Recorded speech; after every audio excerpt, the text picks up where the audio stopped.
வணக்கம். இன்றைய பதிவில் நம்ம வரலட்சுமி நோன்பு ஸ்பெஷல் தீனி கொழுக்கட்டை எப்படி செய்யறதுன்னு சொல்லிட்டு பார்க்கலாம். ஸ்டெப் பை ஸ்டெப் நான் மாவு எப்படி அரைக்கிறது அதிலேருந்து எல்லாமே போட்டிருக்கேன். அது பார்ட் 1ல் வரும். ரெண்டாவது பார்ட்டில் ஏன்னா வீடியோ ரொம்ப லென்த்தாக வருன்றதுனால மாவு எப்படி தயார் பண்ணுறதுன்றது ஒரு வீடியோவாகவும், அதுக்கப்புறம் கொழுக்கட்டை எப்படி செய்யணுன்றது ஒரு வீடியோவாகவும் கொடுத்துருக்குறேன். கண்டிப்பாக பாருங்கள். பிகினர்ஸ் கூட யூஸ்ஃபுல்லாக இருக்கும், நல்லா ஈஸியாக இருக்கும். இங்கே பாருங்கள், கொஞ்சம் கூட வெளியில் பூரணமே கசியாமல் நல்லா வந்துடும். இதில் நாங்கள் சொன்ன மாதிரியே நீங்கள் பண்ணிங்கன்னா, ஃபாலோ பண்ணிங்கன்னா ஒன்று கூட மிஸ் ஆகாது. பாருங்கள், இதேமாரி செய்து பார்க்கலாம். இப்போ வாங்க வீடியோக்குள்ளே போகலாம். எப்படி செய்யுதுன்னு சொல்லிவிட்டு நம்ம சேனல் முதல் முறையாக பார்க்குறவங்க சப்ஸ்கிரைப் பண்ணிவிட்டு பாருங்கள். பிடிச்சிருந்துச்சுன்னா லைக் பண்ணுங்கள், ஷேர் பண்ணுங்கள். இப்போது வாங்க வீடியோக்குள்ளே போகலாம். இன்றைக்கி நம்ம இடியாப்பம் கொழுக்கட்டை மாவு ரெசிபி போட்டிருந்தோம் போன வீடியோவில். அதை தொடர்ச்சியாக இப்போ அந்த மேல் மாவு எப்படி ரெடி பண்ணுறதுன்னு போட்டிருந்தோம். இப்போ நான் இந்த மாவை யூஸ் பண்ணி கொழுக்கட்டை ரெசிபி பண்ண போகிறேன். இப்போ இதுக்கு நான் இதில் 1 கப் அளவு மாவு எடுத்துருக்கிறேன். இது ஈர அரிசி அரைச்சிட்டு ஆவி காட்டி காய வச்சு சலித்து எடுத்து வச்ச மாவு. இதை நீங்கள் அப்படியேவும் செய்யலாம், இல்லை இந்த மாதிரி ஒரு வறுத்தும் செய்யலாம். லைட்டாக சும்மா லைட்டாக மாவு கருக்காமல் லைட்டாக ஒரு வறுத்து செய்யலாம். இப்போ நான் 1 கப்பு செய்து காட்டுறேன். 1 கப்பு மாவு போட்டிருக்கேன். இப்போ பாருங்கள், இந்த மாவு நல்லா செவராமல் லைட்டாக சூடு பொறுக்கிற அளவுக்கு இருந்தால் போதும். இப்போ இதை ஒரு பாத்திரத்தில் கொட்டிக்கலாம். இப்போது அந்த வறுத்த மாவை ஒரு பாத்திரத்தில் கொட்டியாச்சு. இப்போ அதே கடையில் எந்த கப்பால் நம்ம மாவு எடுத்தோமோ அந்த கப்பில் ஒரு 1.25 1.5 கப்பு அளவுக்கு தண்ணி ஊற்றி கொதிக்க வச்சுக்கலாம். அரிசியோடைய தன்மையை பொறுத்து தண்ணி ஏற இறங்க இருக்கும். நீங்கள் கொஞ்சம் அதிகமாக கூட தண்ணி கொதிக்க வச்சுக்கோங்க. திட்டமாக பிசையும் போது அதுக்கு தகுந்த மாதிரி ஊற்றிக்கோங்க. இதில் உப்பு போட்டுக்கலாம். மாவுக்கு தேவையான மேல் மாவுக்கு தேவையான அளவு உப்பு போட்டுக்கலாம். தேங்காய் எண்ணெய் 1 ஸ்பூன், நெய்யோ இல்லைன்னா தேங்காய் எண்ணெய் போட்டிங்கன்னா நல்ல வாசமாக இருக்கும். இப்போ இதை நல்லா கலந்து கொடுத்துக்கலாம். பாருங்கள், இப்போ நல்லா தண்ணி நல்லா சலன்னு சாராக கொதிக்குது. இப்போ இந்த மாதிரி தண்ணி கொதிக்கும்போது இதில் எடுத்து கொதி தண்ணியை பார்த்து ஜாக்கிரதையாக எடுத்து இந்த மாவில் கொஞ்சம் கொஞ்சமாக ஊற்றி கிளறிக்கணும்.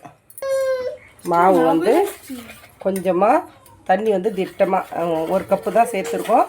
அதுக்கு தகுந்த மாதிரி தண்ணி ஊற்றி நல்லா சூடாக இருக்கும். அந்தமாரி துடுப்போ இல்லை மாதிரி டிஸ்க் வச்சுக்கிட்டு கலந்து கொடுத்துக்கணும். இன்னும் கொஞ்சம் ஊற்று.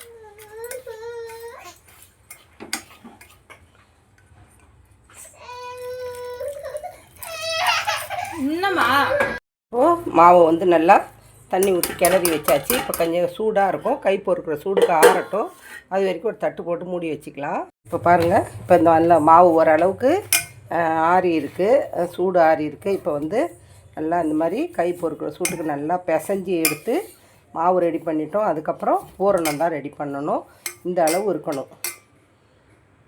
இப்போ இது மாவு வறண்டு போகாமல் இருக்கிறதுக்கு இது மேலே கொஞ்சமாக ஆயில் அப்ளை பண்ணிக்கலாம். பாருங்கள், மேலே கொஞ்சமாக ஆயில் அப்ளை பண்ணி இது மேலே நல்லா பிசைஞ்சிட்டு உருண்டை உருட்டி மூடி வச்சிடலாம். மூடி வச்சுட்டு நம்ம தீனி ரெடி பண்ணிவிட்டு இதை பார்த்துக்கலாம். நம்ம உள்ளே வைக்கிற பூரணம் ரெடி பண்ணிக்கலாம். இதுக்கு 1 ஸ்பூன் நெய் சேர்த்துக்கலாம். இதில் நான் 1 கப்பு துருவின தேங்காய் சேர்க்குறேன். இதை நம்ம நல்லா வதக்கிக்கலாம்.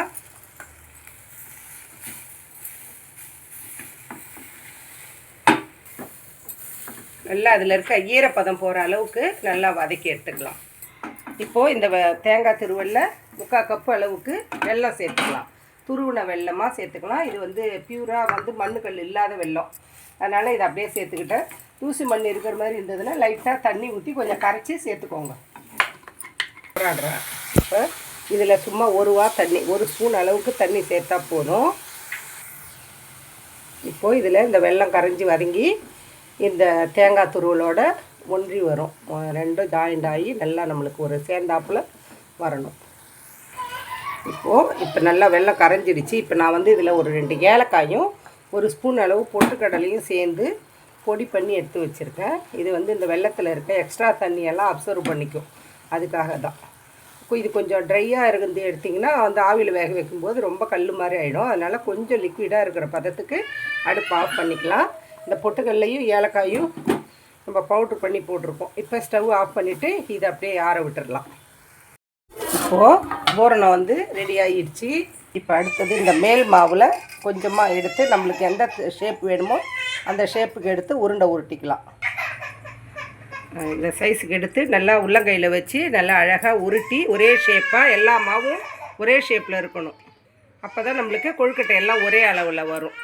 பாருங்கள், இந்த மாதிரி உருண்டை வந்து எவ்வளோ வருதோ அந்தமாரி நான் பிடிச்சி வச்சுக்கிட்டேன். அத்தனை உருண்டைக்கு இந்த தீனி வந்து கரெக்டாக இருக்குது. இப்போ இதையும் நான் வந்து நல்லா உருண்டையாக ஷேப்பாக பிடிச்சி வச்சுக்கிட்டேன். இப்போ இது வந்து ஒரு பால் கவரு இல்லைன்னா வாழை இலை இந்த மாதிரி ஏதாச்சும் இருந்ததுன்னா எண்ணெய் தடவிட்டு இதில் வந்து மாவு கொழுக்கட்டை பரத்திக்கலாம்.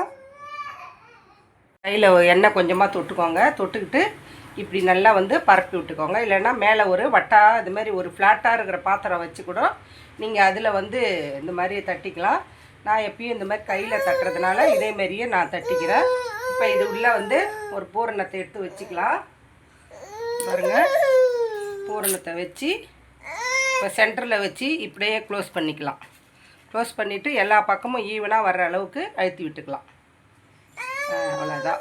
இந்த மாதிரி பண்ணிவிட்டு எல்லாமே நம்ம இதே மாதிரியே பண்ணிக்கலாம். உருண்டையாக இருந்தாலும் போட்டுக்கலாம், உருண்டை ஷேப்பாக இருந்தாலும் சரி. ஆனால் பூரணம் வெளியே வராமல் இந்த இடத்த நம்ம நல்லா வந்து இந்த எட்ஜெல்லாம் நல்லா ப்ரெஸ் பண்ணி விட்டுறணும். அவ்வளோதான். இப்போ இதே மாதிரி எல்லாமே பண்ணிவிட்டு பார்க்கலாம்.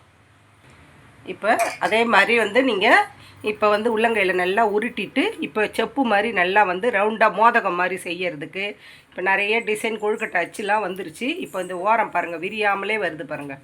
சூப்பராக நல்லா மாவு வெந்து வந்ததுன்னா இதில் வந்து நல்லா அழகாக வரும் சொப்பு பண்ணுறதுக்கு. இதில் வந்து உள்ளே நம்ம பூரணம் வச்சு க்ளோஸ் பண்ணி அதை வந்து குச்சியால் டிசைன் பண்ணி இந்த மாதிரிலாம் வைக்கலாம். அதை பாருங்கள், நல்லா அழகாக வரும். சூப்பராக இந்த மாதிரி பின்னுறதுக்கு வரும். இது உள்ளே நம்ம பூரணத்தை வச்சு க்ளோஸ் பண்ணிக்கலாம். பாருங்கள்,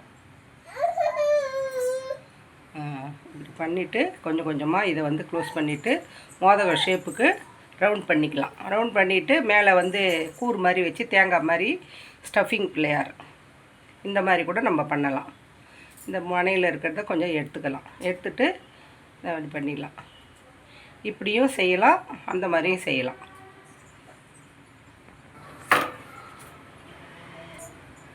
இப்போ வந்து இதில் இந்த பேக் சைடில் கத்தியில் இப்படி டிசைன் கொடுத்துக்கோங்க. இப்படி டிசைன் கொடுத்திங்கன்னா வந்து நீங்கள் மோல்டு இல்லாமலே இதில் பண்ணுறாங்களுமே நல்லா அழகாக வரும். இதே மாதிரி நம்மளுக்கு எந்த ஷேப் வேணுமோ அந்த ஷேப் பண்ணி வச்சுக்கலாம்.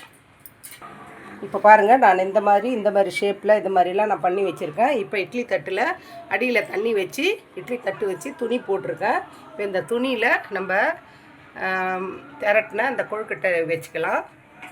ஒன்றோட ஒன்று ஜாயின் பண்ணாமல் நம்ம பண்ண கொழுக்கட்டையெல்லாம் இதில் வச்சு வேக வச்சு எடுத்துக்கலாம். இதில் மேலே கொஞ்சம் 2 தட்டுலையுமா கொஞ்சம் போட்டுக்கிட்டேன். இது மேலே எக்ஸ்ட்ரா இருக்கிற துணியை வந்து இது மேலே போட்டுட்டு நாலா பக்கமும் இருக்கிற துணியெல்லாம் மடித்து இது மேலே விட்டுட்டு மூடி போட்டு மூடி ஆவியில் வேக வச்சு எடுத்துக்கலாம். எல்லா பக்கமும் க்ளோஸ் பண்ணிட்டு மூடி போட்டுடலாம். நல்லா வெந்த உடனே ஒரு 5 நிமிஷம் கழித்து பார்க்கலாம். பாருங்கள், ஒரு 5 நிமிஷத்துக்கு மேலேயா வேவுது. இப்போ வந்து நம்ம நல்லா ஆவி வந்துருச்சு, வாசனை வந்துருச்சு. இப்போ நம்ம பார்க்கலாம், வெந்துருச்சு. நல்லா வந்து பார்த்திங்கனாலே தெரியும், கலர் பார்த்தாலே நல்லா சூப்பராக வந்திருக்கு. இப்போ வந்து அடுப்பை ஆஃப் பண்ணிவிட்டு இதை எடுத்து ஒரு பிளேட்டுக்கு மாற்றிக்கலாம். கொழுக்கட்டை பாருங்கள், இப்போ நல்லா வந்து சூப்பராக வெந்து வந்திருக்கு. இங்கே பாருங்கள், நம்ம மோதகம் மாதிரியும் செஞ்சுருக்கோம், இந்த மாதிரியும் டிசைன் ஆச்சும் செஞ்சுருக்கோம். நல்லா சூப்பராக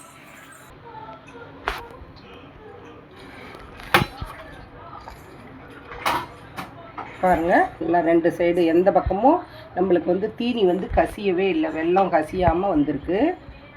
இது எல்லாத்தையும் நம்ம சூடு ஆறின பிறகு அடுத்த தட்டுலையும் எடுத்துக்கலாம். இங்கே பாருங்கள், ஒரு கொழுக்கட்டை கூட இந்த உள்ளே வச்ச தீனி வெளியவும் வரல, கசியவும் இல்லை. இதேமாரி எல்லாமே எடுத்துகிட்டு பார்க்கலாம்.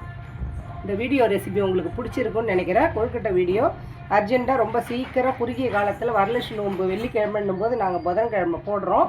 கண்டிப்பாக எல்லாேருக்கும் இது யூஸ்ஃபுல்லாக இருக்கும்னு நினச்சி போடுறோம். பிகினர்ஸ் கூட ஈஸியாக செஞ்சிடலாம். வீடியோ பிடிச்சிருந்துச்சுன்னா லைக் பண்ணுங்கள், ஷேர் பண்ணுங்கள், கமெண்ட்ஸ் பண்ணுங்கள். வீடியோ முதல் தடவையாக பார்க்குறவங்க சப்ஸ்கிரைப் பண்ணுங்கள். வாழ்க வளமுடன், நாளும் நலமுடன்.